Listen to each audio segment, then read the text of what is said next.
কপালে যদি কোনো কিছু লেখা থাকে সেটা আপনি কখনোই খণ্ডাতে পারবেন না, সেটা হোক ভালো আর হোক খারাপ।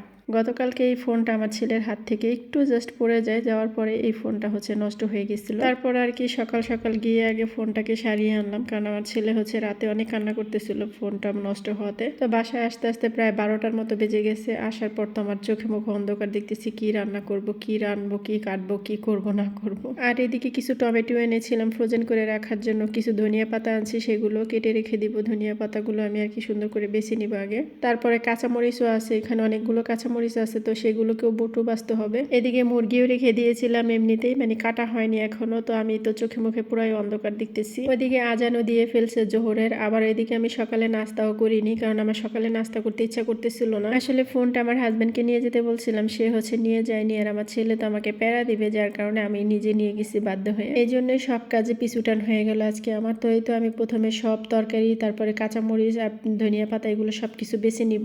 যদিও আমার ছেলে বাসায় আসেনি, সে তার বাবার সাথে ওই বাসাতে চলে গেছে। তো আমার হাজবেন্ড আমাকে নামিয়ে দিয়ে গেল। তো যাই হোক, এই যে আমার তরকারি সব কাটা হয়ে গেছে। মুরগিটা কাটতে একটু বেশি কষ্ট হয়ে গেছিল। আর এই যে ধনিয়া পাতা কেটে ধুয়ে নিয়েছি, এখানে কাঁচামরিচও বেছে নিয়েছি, টমেটো কিছু গোটা রেখেছি, আর কিছু টমেটো আমি সিদ্ধ করব ফ্রোজেন করার জন্য। আর এখন আমি ধনিয়া পাতাগুলো ডিপের ভিতরে রেখে দিচ্ছি, আর নর্মালে রাখবো বাকি তরকারিগুলো আর কি। কাঁচামরিচ, তারপরে টমেটো, তারপর মূলা আর সিম, এগুলো এনেছিল। তো এগুলো সমস্ত সব কিছু সুন্দর করে বেছে রেখে দিলাম।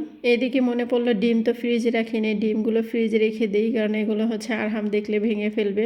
আচ্ছা, আপনাদের ছেলে বাবুগুলো কিরকম দুষ্টামি করে? আমার ছেলে কিন্তু প্রচণ্ড পরিমাণে দুষ্টামি করলে মাঝে মাঝে শাসন করি, আবার মাঝে মাঝে বুঝি যে আসলে দুষ্টামি তো বাসাতেই করবে, না হলে কই যাবে ওরা। আগের জামানাতে তো পোলাপান রাস্তাঘাটে তারপরে মাঠে খেলতো, এখন তো সেইগুলো নাই, মাঠেই খুঁজেই পাওয়া যায় না। এর জন্য অনেক রাগ হলো, আবার মাঝে মাঝে বলি থাক, কোথায় বা যাবে, দুষ্টামি করবে না তো করবে কি, বাচ্চা মানুষ। তো সকালে সিম আর আলু ভাজি করেছিলাম, সেটা আছে। আর আমার হাজবেন্ডের ফেভারিট একটা ভর্তা বানাবো আজকে।